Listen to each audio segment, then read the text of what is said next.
আসসালামু আলাইকুম, hello viewers, welcome to my another blog.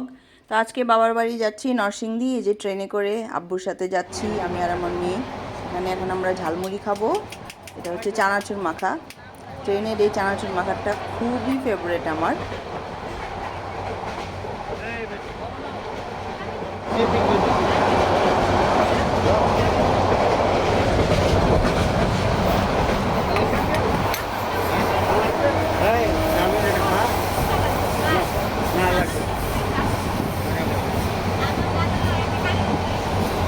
সেই স্বাদ মায়ের।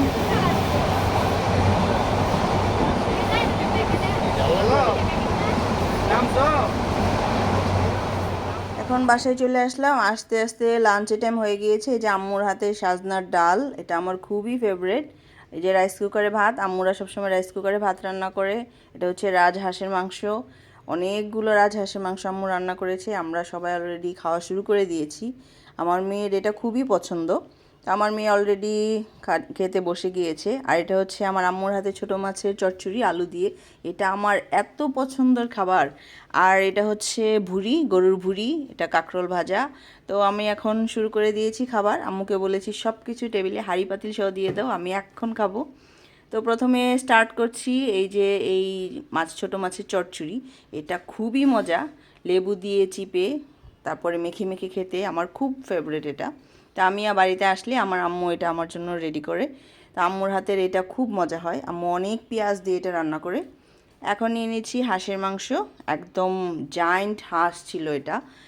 তো এই হাঁসের মাংসটা দেখুন আম্মু রান্না করেছে। আম্মুর হাতের রান্না তো সেই, মানে ঢাকা আসলে আম্মুর হাতের এসব রান্না অনেক মিস করি।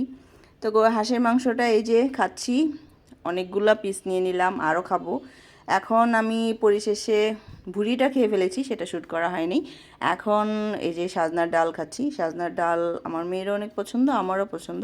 তবে আজকে সাজনার ডালটা একটু বেশি ঘন হয়ে গিয়েছে, ব্যাপার না, এটা খুবই মজা। তো খেয়ে দিয়ে আমি ঘুম দিয়েছি। তো রাতের বেলা আম্মুকে বলছি আম্মুর হাতের পিঠা খাবো। ছোটোবেলা যে কলা পাতায় আম্মু পিঠা বানাতো, সেই পিঠা অনেক অনেক মিস করি। সামনে যেহেতু শীত চলেই আসছে, তখন তো পিঠা খাবোই। তো তখন বাড়িতে নাও যাওয়া হতে পারে, সেই জন্য আম্মুকে বললাম আম্মুর হাতের পিঠা খাবো। তা আম্মু রাতের বেলায় এই যে গুড় দিয়ে তারপরে কাঁঠালের রস ফ্রিজে রেখে দিয়েছিল, সেটা দিয়ে এখন আম্মু চালের গুঁড়া দিয়ে যে এটা ব্যাটার রেডি করছে। এটা সারা রাত্রে এভাবে থাকবে, তারপরে এটা আস্তে আস্তে ফুলে গিয়ে তারপরে সকালবেলা এটা দিয়ে পিঠা বানানো হবে। তো কালারটা দেখতে পাচ্ছেন, গুড়ের কাঁঠালের যা একটা স্মেল পাচ্ছি আমি। এখন সকালবেলায় যে গাছ থেকে কলা পাতা কেটে নেওয়া হলো, কলা পাতায় হবে আজকে পিঠা। তো আমাদের বাসায় যে জেঠি কাজ করে উনি নিয়ে আসছে এগুলা কলা পাতা কেটে, এই যে একটা একটা করে কেটে এগুলা সব সাইজ করে নিচ্ছে। তারপর আম্মু একটা একটা করে মুছে তারপর এগুলো রেডি করবে। তো এগুলো করতে করতে এদিকে আব্বুও বাজার থেকে চলে আসছে। এই যে চিকেন নিয়ে আসলো, অনেক সবজি, আমি বলেছি সব ধরনের সবজি খাবো। এই যে সিম নিয়ে আসছে, এটা হচ্ছে চাল কুমড়া, তারপরে লাউ, মূলা শাক, তারপরে করলা, করলা ভাজি আব্বু প্রতিদিন খায়। এটা হচ্ছে কচুরমুখী, আলু, তারপরে মিক্স মাছ। আমি বলেছি যে আমি বাড়িতে আসলে আসলে আমার কাছে এসব ছোটো ছোটো মাছ খেতে অনেক ভালো লাগে। তো এখানে আব্বু অনেক ধরনের মাছ নিয়ে আসছে, এই যে অনেক মাছ নিয়ে আসছে। এগুলা নিয়ে এসে তারপরে আবার বাজারে গেল আর কি কি মাছ আনা যায়। আব্বু তো বাজার করতে অনেক পছন্দ। তো আমরাও বাড়িতে গেলে এরকম আমাদের বাড়ির কাছাকাছি হচ্ছে মেঘনা নদী, মেঘনা নদীর মাছ নিয়ে আসছে। এখানে 5 লিটার দুধ নিয়ে আসছে। আজকে আমরা প্রচুর দুধ জাল করে খাবো, গরুর দুধ, একদম পিওর গরুর দুধ খাবো। তো সামনে আরেকটা ব্লগ আসবে আমার, সেটাতে আপনারা দেখতে পাবেন গরুর দুধ দিয়ে তাল রান্না করব, সেটা আমার নেক্সট ব্লগে ইনশাল্লাহ দেখতে পাবেন। তো এখন আমরা চলে যাচ্ছি পিঠায়। এই যে আমার আম্মু অলরেডি পিঠা শুরু করে দিয়েছে। এই যে এখানে কলা পাতা আম্মু একটা একটা করে সুতি কাপড় দিয়ে মুছে ভালো করে মুছে নিয়েছে। আর কলা পাতা তো ভিজে থাকলে পিঠা হতে অনেক সময় লাগবে, সেজন্য ভালোভাবে মুছে এখন এই যে যে বেটারটা রেডি করেছিল, এখন এই বেটারটা অনেকটুকু বেটার এই কলা পাতার মধ্যে দিয়ে দিবে। নিচে তাওয়া গরম হচ্ছে আর বেশি করে পাতা দিয়ে দিয়েছে নিচে। এখন বেশি করে এই যে ব্যাটারটা দিয়ে একদম জায়েন্ট পিঠা হবে আজকে। আমার আম্মু আবার ছোটোখাটো কোনো পিঠা বানাতে পারে না, উনি একদম বড় বড় পিঠা বানাতে পছন্দ করে। তো এই পিঠাটাও আসলে এমনিতেই জায়েন্ট হয়, আর আম্মু তো একটু স্পেশাল।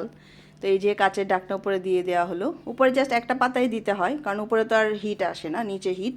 এই যে অলরেডি একটা নামায় ফেলছে, এই যে সেই একটা স্মেল পাচ্ছি কাঁঠালের। এই যে এরকম ব্রাউন ব্রাউন কালার হবে। পিঠাটা হয়তো একটু সময় লাগে, এই যে চুলায় যেমন গ্যাসে চুলায় দিয়েছে, তো এই জন্য চুলার আঁচ কমিয়ে প্রায় মনে হয় 10 থেকে 15 মিনিট এটা হইতে সময় লাগছে। এই যে আমার ভাইয়ের ছেলে বীর হামজা, সে মনের আনন্দে এখানে আখ খাচ্ছে। সে তার গ্যান্ডারি খাওয়া খুব পছন্দ, ছোট ছোট পিস করে দিয়েছে, এখন সে বসে বসে খাচ্ছে। তার বোনদেরকে নিয়েও খাবে। এই যে আমাদের টুইন্স বেবি, আমার ফুপ্পি, এখন এই যে এতগুলা আখ নিয়ে আসছে আব্বু বাজার থেকে, আমরা খাচ্ছি। খুব মজার এই আখগুলো। তো এগুলো আসলে দেশে গেলেই খাওয়া হয়। এই যে আম্মু একটা পর একটা পিঠা নিয়ে আসছে। এই যে এটা এখন কাটবো, এই জায়েন্ট পিঠাটাকে। এখন আমার ভাইয়ের ছেলে বীর হামজা, সে বলছে সেই কেটে দিবে। ফুপ্পি দাঁড়াও, আমি তোমার কেটে দিতেছি। এখন সেই কেটে দিবে এই পিঠা। তো কি আর করার, সে কাইটা দিবে, এখন আমি খাবো। এই যে দেখুন পিঠাটা, সেই একদম কেকের থেকেও সফট হয় এই পিঠা, এত মজা হয়। শুধু 3টা ইনগ্রিডিয়েন্টস দিয়ে পিঠা তৈরি হয়, আর পিঠাটা খেতে তো অসাধারণ। সকাল সকাল ঘুম থেকে উঠে একদম শীতের একটা ফিলিংস পাচ্ছি এই পিঠার গন্ধে। তো এরকম খাচ্ছি। এই যে আমার মেয়েও খাবে, সেও একটু নিল, তারও কাঁঠালের পিঠা অনেক পছন্দ। আমার ভাইয়ের ছেলে খুব খুশি। তো এখন এই যে একটার পর একটা পিঠা তো আম্মু রেডি করছি আর আমরা খাচ্ছি। তো এই পিঠা খাওয়া শেষ হবে, তারপরে আমরা বাইরে যাব। আজকে আমার মেয়ে বলছে গরুর মাংস যেন বাইরে রান্না করা হয়, মানে লাকড়ি চুলায় রান্না করা হয়। তো আম্মু এরকম বাইরের চুলায়, লাকড়ি চুলায় রেডি করছে। এই যে চুলার মধ্যে আগুন দেওয়া হচ্ছে, এখন রান্নার প্রস্তুতি চলবে। তা আমরা সবাই মিলে আজকে বাইরে খুব এনজয় করব, বাইরে লাকড়ি চুলায় রান্না করব। ঢাকা আসলে লাকড়ি চুলার গন্ধ অনেক মিস করি। আমার মেয়েও বলে, বাইরে কোনো পাতা পুড়া গন্ধ পাইলে সে বলে আমার নানু বাসার স্মেল পায়। তো সেই জন্যে ওর জন্যে আসলে এটা করা। তো এখন আমরা এই যে আম্মু একটা পর একটা লাকড়ি নিচ্ছে, এরকম নিয়ে নিয়ে এখন আমরা লাকড়ি চুলায় গরুর মাংস রেডি করব। তো ভাবি ওইদিকে সব মাংস রেডি করছে। এই যে আমরা সবাই মিলে আজকে রান্না করব, খুব এনজয় করছি আমরা। গ্রামে আসলে আসলে লাকড়ি চুলায় রান্না না করলে কি হয়। তো লাকড়ি চুলায় রান্না তো খুবই মজা। তো আম্মু এই যে তেল দিচ্ছে, আমি বলছি অল্প তেল দিয়ে রান্না করবা। তো পেঁয়াজ দিয়ে দেওয়া হলো, পেঁয়াজ ভাজা হলে তারপরে আমরা রান্না শুরু করব। অলরেডি এই যে আমাদের স্পাইডারম্যান বীর হামজা, সে চলে আসছে। সে স্পাইডারম্যানের বিশাল বড় ভক্ত। এই যে সে চলে আসছে, সে এখন নাড়াচাড়া দিবে। তো আমরা সবাই মিলে রান্নাবান্না করব। এই যে ভাবি একটা একটা করে মশলা দেওয়ার পরে এখন মাংস সব পানিগুলো ছেঁকে তারপরে মাংস দিয়ে দিচ্ছে। এখানে এই যে আমার মেয়েও জয়েন দিয়েছে। আর এই যে আমাদের স্পাইডারম্যান, সে ঢাকনা নিয়ে দাঁড়ায় আছে। তো খুব মজা হচ্ছে আজকে। লাকড়ি চুলারও একটা গন্ধ পাচ্ছি, তারপর লাকড়ি চুলার যে রান্না সেটাও এনজয় করছি। তো আজকে খাওয়াটা সেই ফাটাফাটি হবে। তো এইগুলা রেডি করতে করতে ওইদিকে ঘরের মধ্যে আরও অনেক কিছু আম্মু রেডি করছে। তো আজকে এই ঝাল ঝাল করে গরুর মাংস দিয়ে ভাত খাওয়া হবে, আর বাকি দেশি খাবার তো আছেই, সেগুলো তো রান্না করবই। তো এখন এই অবস্থা রান্না চলছে। তো আমার মেয়ে খুব বিজি, এই যে বাসায় কিন্তু কোনো রান্নাবান্না সে করে না, ওখানে গিয়ে খুব নাড়াচাড়া দিচ্ছে।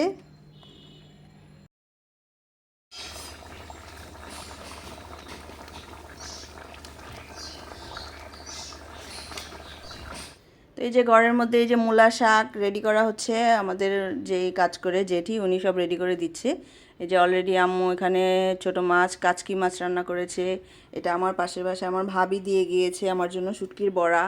তারপরে এই যে করলা ভাজি রেডি, এই যে পুঁটি মাছ।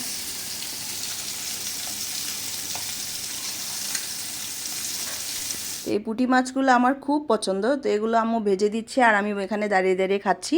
আর এই যে আম্মুর রান্নাঘরের সামনে যে জায়গাটা, এখানে এই যে দেশি মুরগি হাঁটাহাঁটি করছে, এই যে দোয়েল পাখি আর অনেক পাখি আসে এখানে। আম্মুর এই সামনের এই জায়গাটার মধ্যে অনেক গাছ, সেজন্য পাখি প্রচুর আসে। তো এই পাখিগুলো দেখতে কিন্তু ভালোই লাগে, বাড়ির ভিতরে পাখি চলে আসে, বিভিন্ন ধরনের পাখি।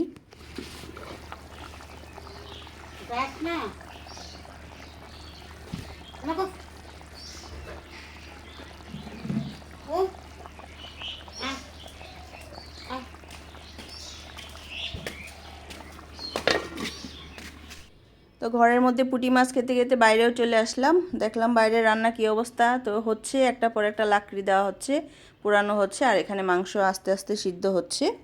তো এখন আব্বু বলছে যে মাংসের মধ্যে যেন বড় বড় রসুন দেওয়া হয়, মানে আব্বু আস্ত রসুন খাবে। তো আমার কাছেও ভালো লাগে আস্ত রসুন দিয়ে গরুর মাংস। তো এখন এই যে আস্ত কতগুলো রসুন নিয়ে নিলাম, বাস এই গরুর মাংসের মধ্যে দিয়ে দিলাম। এটা অবশ্যই একদম লাস্ট পর্যায়ে দিতে হবে, না হলে আবার একদম গলে যাওয়ার সম্ভাবনা আছে। তো লাস্ট পর্যায়ে যে আমরা কিছু আলুও দিয়েছি, মানে গরুর মাংসের আলু খেতে তো সেই লাগে, সেই জন্যই দিয়ে দিলাম। তো মাংসটা আজকে জোস হয়েছে। এই যে তারপর আমার দুই বোন আসলো, এই যে এক বোন কন্টেনার ভর্তি করে এতগুলো বার্গার নিয়ে আসছে আমাদের জন্য। তারপরে বগুড়া থেকে ওর হাজব্যান্ড দই নিয়ে আসছে, ওরা থাকে নরসিংদী শহরে। তারপরে ও এখানে নিয়ে আসছে আরও বাচ্চাদের জন্য অনেক ধরনের ফান্টা আর অনেক কিছু নিয়ে আসছে। তো এইগুলা বাচ্চারা খাবে, খুব এনজয় করবে। তো আমরা সবাই মিলে দুপুরে খাওয়া দাওয়া করলাম, খুব এনজয় করলাম। এখন এই যে এই হচ্ছে বিকেলবেলা আমরা আম্মুর হাতের ছোলা খাবো।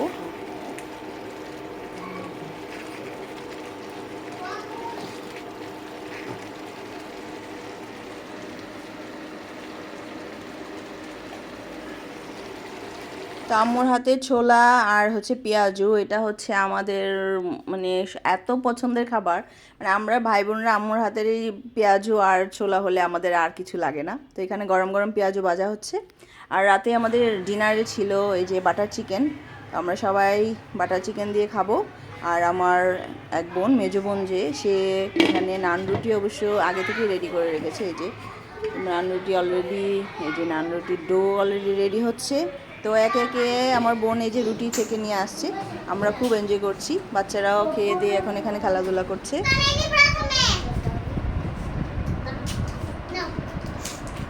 তোমরা কি বানাইতেছো এগুলা? তাই? মানুষ, হ্যাঁ তাই, ওকে তাই, আচ্ছা তোমরা বানাও, তারপরে আমি পরে দেখবো। তো আমার আজকের ব্লগটা কেমন লাগলো সবাই কমেন্ট করে জানাবেন। আমার নেক্সট ব্লগ আসছে 2 দিনের মধ্যেই।